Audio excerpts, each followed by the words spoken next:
Packet वैकेट खा के हम गए थे बाज़ार, और बाज़ार जाती मैंने देखा कि यहाँ इतनी तेज़ धूप हो रही थी, तो मम्मी ने कहा जल्दी जल्दी हम बाज़ार चलते हैं। उसके बाद हमें यहाँ शॉपिंग करनी थी क्योंकि हमारे घर थी शादी, तो हमने सबसे पहले सोचा कि हमें ना चूड़ी की दुकान पर जाते हैं। तो हम फटाफट से चूड़ी की दुकान पर गए। वहाँ जाके मुझे अलग अलग कॉस्ट की अलग अलग चूड़ियाँ देखी। ये मुझे सबसे प्यारी लगी, पर ये मेरे साइज़ की नहीं थी। फिर मैंने दूसरी चूड़ी देखी, वो मेरे साइज़ की नहीं थी। फिर मैंने एक एक करके सारे देखे। आप कमेंट करना चूड़ा किसका फेवरेट होता है।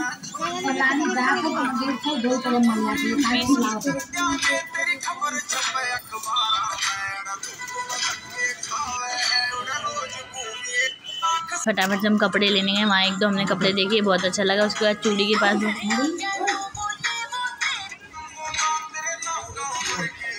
उसके बाद जल्दी से हम गए चूड़ी की दुकान पर। वहाँ जाके आंटी ने किसी और को जब तक चूड़ी पहनाई थी तब तक हमने अपने लिए चूड़ी सिलेक्ट कर ली थी। उसके बाद जल्दी से हमने देखा कि कौन कौन सी अच्छी चूड़ी है, तो हमने रेड ग्रीन ये सारी ली, क्योंकि आपको तो पता है जिसके यहाँ शादी होती है उसके यहाँ ग्रीन येलो रेड मतलब सारी चूड़ियों की ज़रूरत पड़ती है। तो हमने एक एक करके चूड़ी ली। फिर उसके बाद आंटी को साइज़ दिया। साइज़ देने के बाद उन्होंने दूसरी चूड़ी दे दी।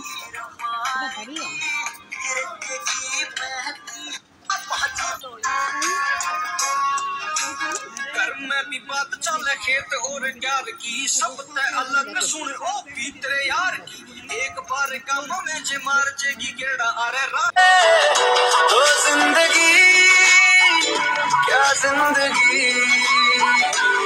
रंग लाया। आंटी ने जल्दी से फटाफट से चूड़ी पैक की और हम आ गए थे वापस। फिर मुझे ध्यान आया कि मेरी बहनों के लिए भी कुछ चूड़ी लेनी थी, उनके लहंगे के कलर की, पर मुझे कलर ध्यान नहीं था इसलिए नहीं ली। फिर मैं जल्दी से कुछ आर्टिफिशियल चीज़ें देखी मम्मी ने। उसके बाद हम आ गए दूसरी दुकान पे। वहाँ हमने टी शर्ट देखी। आप कमेंट करना कि किसका कलर आपको ठीक लगा। उसके बाद कुछ लोअर देखे।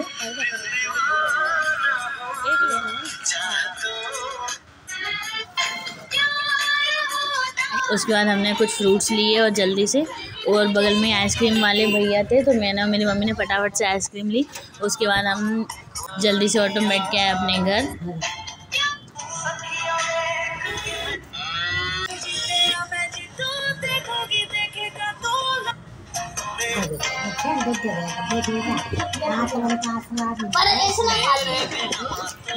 उसके बाद हम आए घर। फिर मम्मी ने जल्दी से बनाया खाना। Bye bye, next